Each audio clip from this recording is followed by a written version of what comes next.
Alors, passons à la question de l'admissibilité de la preuve. Là, c'est la question de comment prouver. Comment prouver devant le juge? Et plus exactement, avec quelle preuve? Est-ce que je peux venir avec un témoin? Ou est-ce qu'il me faut absolument une preuve écrite parfaite? Est-ce que je fais ce que je veux? Ou est-ce que la loi encadre les modes de preuve que je peux apporter devant elle? C'est la question de l'admissibilité de la preuve. Et ça, il faut vraiment très très bien connaître. Parce que, pardon, mais vous êtes sûr dans un cas pratique que vous allez avoir une question d'admissibilité de la preuve dès lors que vous avez un contrat ou quelque chose comme ça? Quasiment sûr.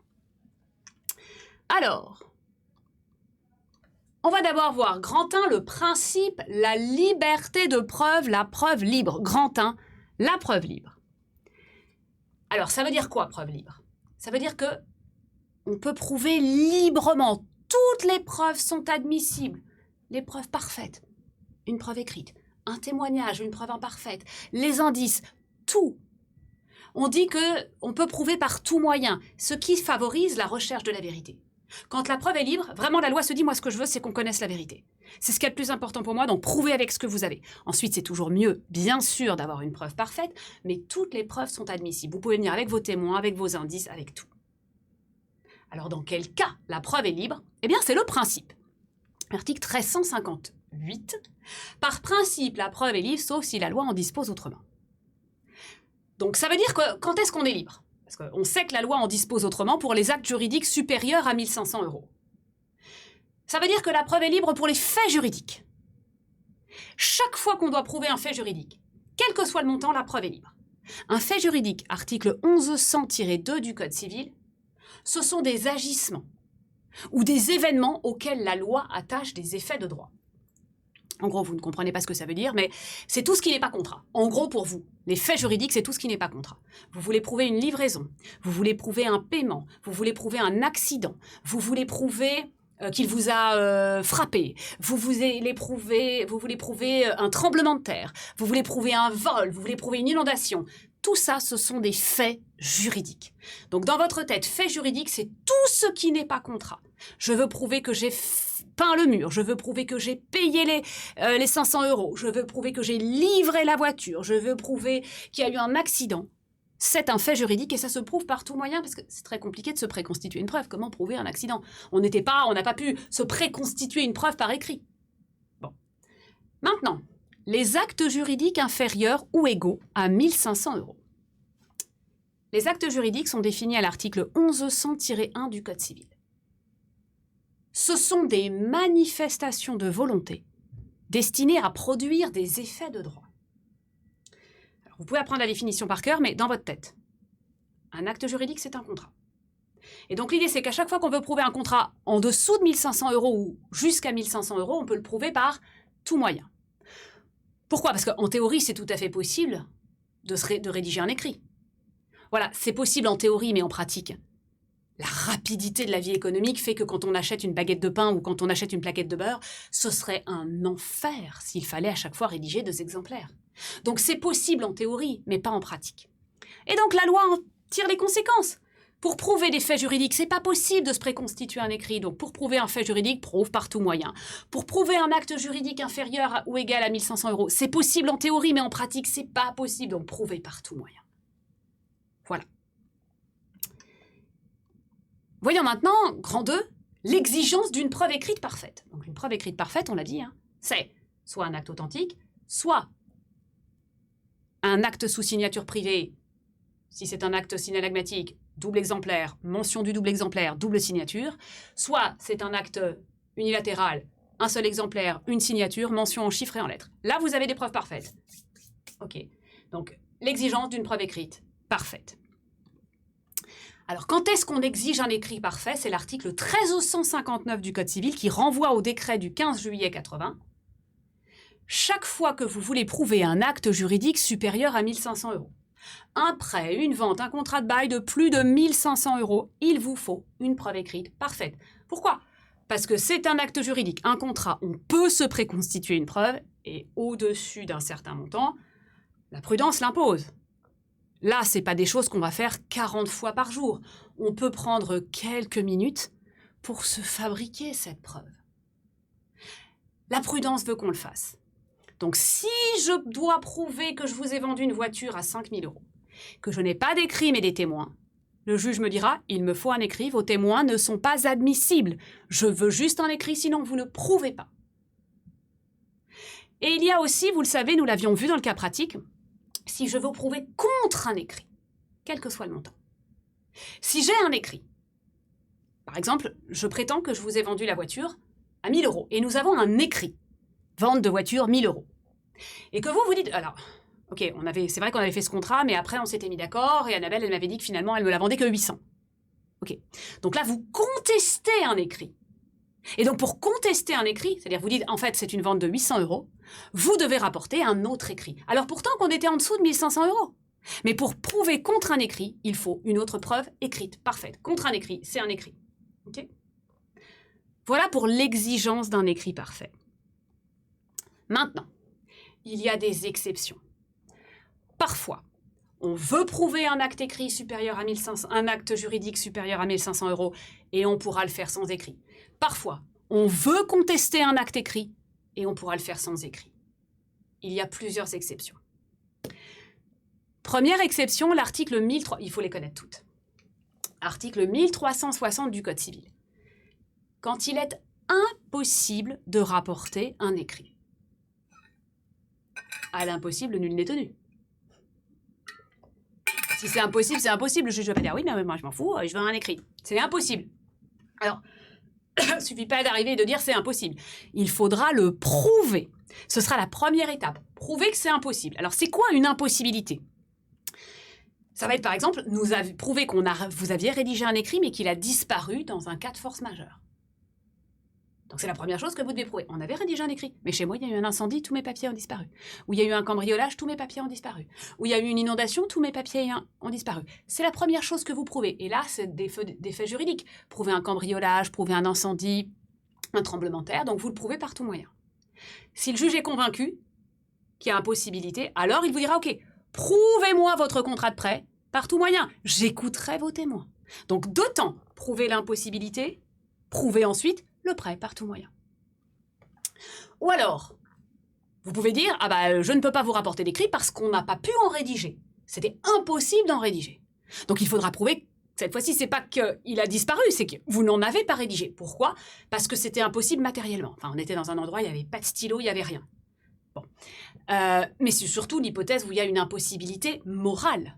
Et là, vous dites, mais attendez, j'ai prêté à ma mère, j'ai prêté à mon frère, j'ai prêté à ma sœur, j'ai prêté à mon fils, j'ai prêté à mon amoureux, j'ai prêté à ma meilleure amie. Donc là, vous prouvez d'abord, dans un premier temps, qu'il était impossible moralement de rédiger un écrit parce qu'il y avait des liens très proches. Si le juge est convaincu, parce que vous lui avez prouvé, ça se prouve par tout moyen parce que c'est un fait juridique, alors il vous dira, allez-y, prouvez-moi cet acte juridique supérieur à 1 500 € par tout moyen et notamment par témoignage. Donc c'est une preuve en deux temps, t'arrives pas juste avec tes témoignages. Il faut d'abord prouver l'impossibilité. Et ça se fait par tout moyen. C'est impossible parce qu'il a disparu, ou c'est impossible parce que moralement je pouvais pas le rédiger. Premier temps, deuxième temps. Deuxième exception très rarement utilisée, c'est l'article 1361.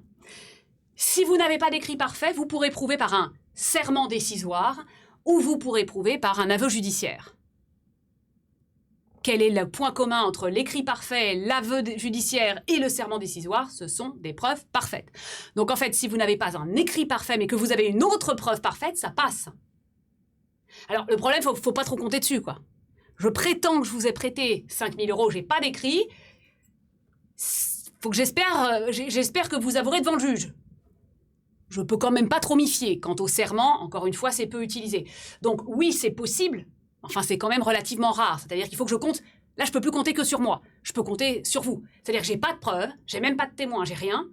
Il faut que j'espère que vous avouiez devant le juge. Bon. Exception suivante. Alors celle-là, en revanche, est le plus souvent utilisée, c'est le commencement de preuve par écrit. Il faut l'apprendre par cœur, on l'avait déjà fait dans votre cas pratique. Donc vous savez comment ça fonctionne. Article 1361, article 1362. Alors, on définit le commencement de preuve par écrit. Un commencement de preuve par écrit, c'est un acte écrit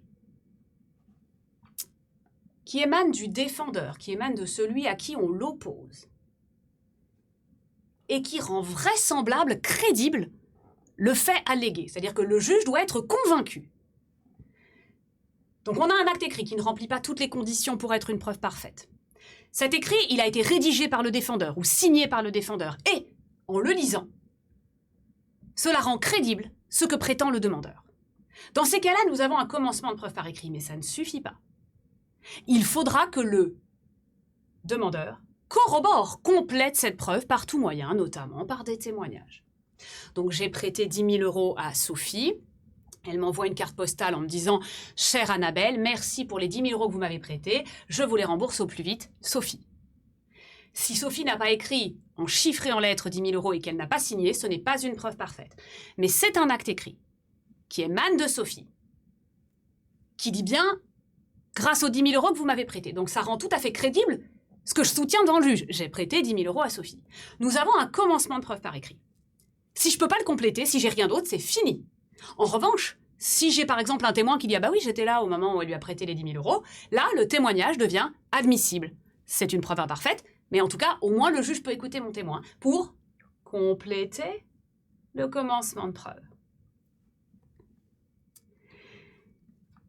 Voyons les deux dernières exceptions, article 1356, en présence d'une convention contraire. Alors, imaginez que vous et moi, nous ayons l'habitude de conclure plusieurs contrats. Parfois, c'est en dessous de 1 500 €, parfois c'est au-dessus. Et on peut se dire, écoutez, on va rédiger ensemble un contrat et on va se dire qu'entre nous, la preuve sera tout le temps libre. Comme ça, on n'a pas à se dire, attends, c'est au-dessus de 1 500, faut un écrit, etc. Entre nous, liberté de preuve.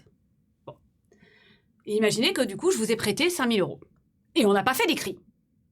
Mais j'ai des témoins. Et là, vous allez dire, ah bah non, il faut un écrit, il faut un écrit. Je vais dire, bah non, regardez, nous avions ensemble conclu un contrat et on avait dit, entre nous, la preuve est tout le temps libre.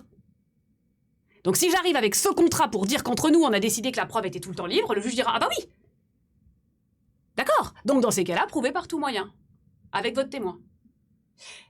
L'article 1359 qui exige une preuve écrite parfaite n'est pas d'ordre public. On peut l'écarter par contrat. Mais il faudra prouver devant le juge ce contrat dans lequel on s'est mis d'accord pour, entre nous, se dispenser de preuve écrite.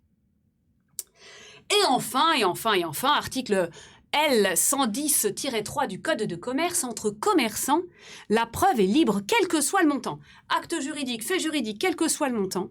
Les commerçants ont leur propre tribunal, les commerçants ont leur propre code, les commerçants ont leurs propres règles.